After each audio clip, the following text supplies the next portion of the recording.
Welcome to How Stuff Works, brought to you by me, Natasha, Kevin, Sanjana, and Ashish. Today we'll be talking about breast cancer treatment, specifically the drug tamoxifen. According to the National Breast Cancer Foundation, projections indicate that over 245,000 American women are diagnosed with breast cancer each year.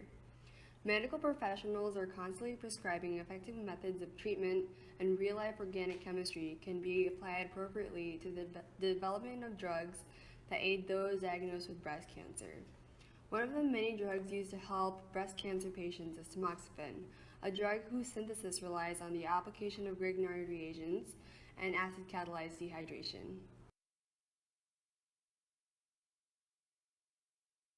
before we dive into the synthesis of tamoxifen, it is important to first understand how the female hormone estrogen relates to breast cancer.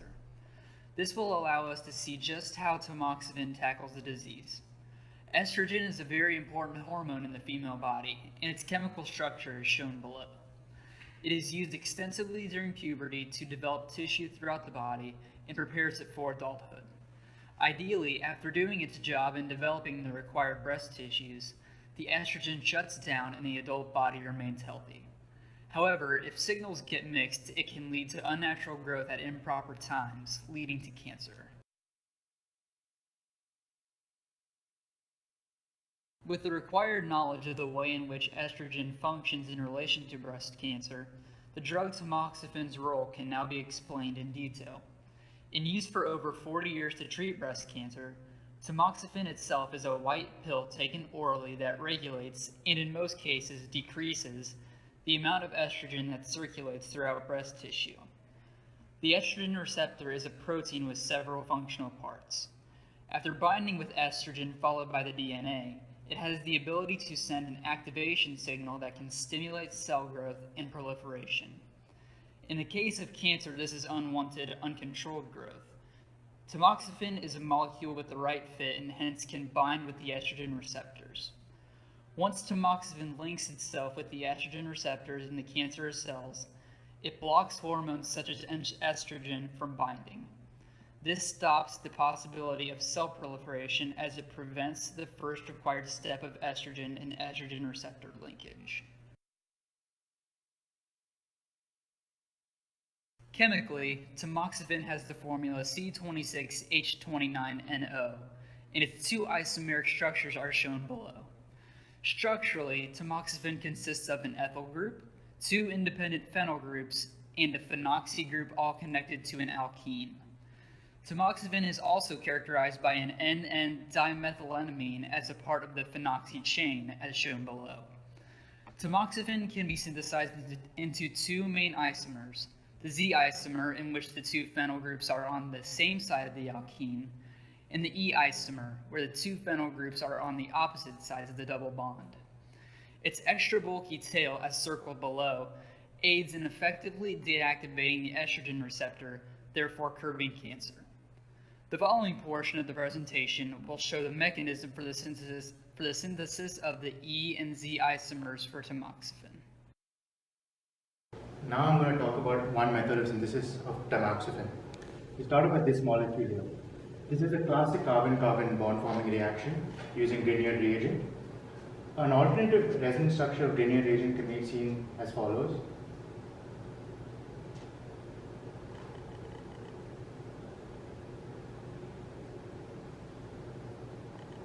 The net charge on the MgBr is positive, and here we have a carbanion.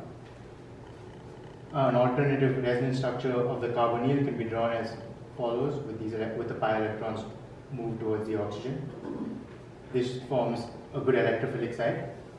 Now, this carbanion is a nucleophile and hence can attack this electrophilic site. This will form the carbon-carbon bond and will lead to the deprotonated alcohol as follows.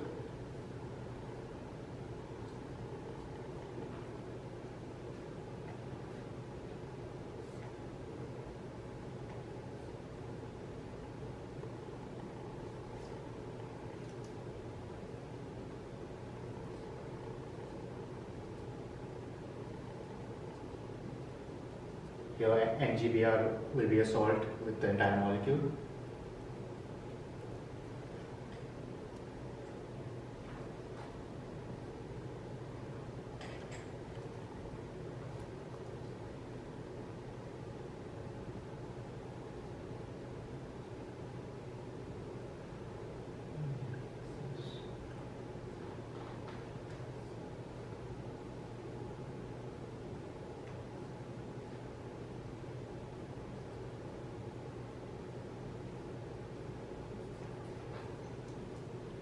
Now, under dilute acid conditions, this can get protonated and we end up with the tertiary alcohol, which is the product of our first step.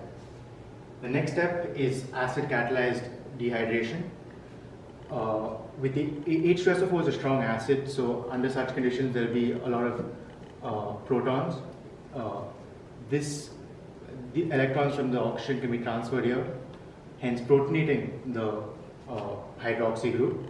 This will lead to H2O plus, which is net positive. H2O is a good leaving group, and good leaving groups do what leaving groups do, they leave. And now that leads to a carbocation that we see over here. The next step includes deprotonation. The electrons from this carbon-hydrogen bond can be transferred to form a pi bond. When this happens, we see our first product, which is the Z isomer of tamoxifen. Electrons flow like this. Alternatively, this bond that we have here originally is a single bond, hence there can be rotation. If such rotation occurs and deprotonation occurs after that, we end up with the alternative product, which is the E isomer of tamoxifen. This is in a 50-50 ratio, which is a statistical ratio, and we now have our final products. It is certainly worth noting that some research suggests that only one of the stereoisomers has proven to be an effective anti-estrogenic agent. The Z-tamoxifen isomer is specifically used to treat breast cancer. The E isomer, however, has no clinical value at this point in time. Tamoxifen is taken in addition to multiple other drugs to help treat breast cancer. One example of such a drug is cyclophosphamide, a common alkylating agent. Cyclophosphamide directly attacks the DNA of the cancer cells and disables the cell's abilities to duplicate themselves. As seen in the figure, alkylating agents function by forming ethylene ammonium ions and carbonium ions that react with the basic sites of guanine and DNA.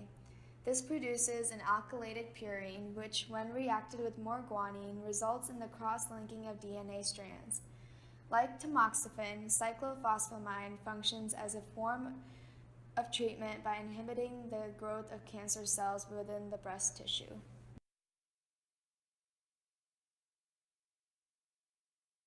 A second similar example of drug treatment that helps in the fight against breast cancer is taxane chemotherapy, which is based upon the chemical docetaxel shown below.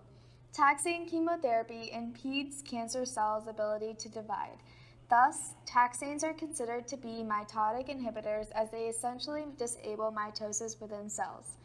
The drug is able to disrupt the cell's microtubules, the part of the cell that enables it to pull apart during mitosis.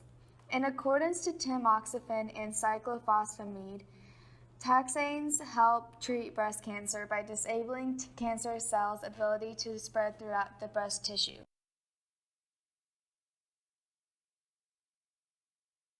As seen in the synthesis of tamoxifen through the use of Grignard reagents and acid-catalyzed dehydration, organic chemistry plays a vital role in the treatment of breast cancer.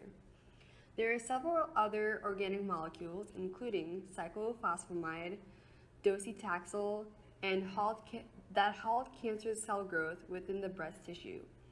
In a sense, organic chemistry can be found everywhere, especially in helping over 245,000 women yearly in their courageous fight against breast cancer.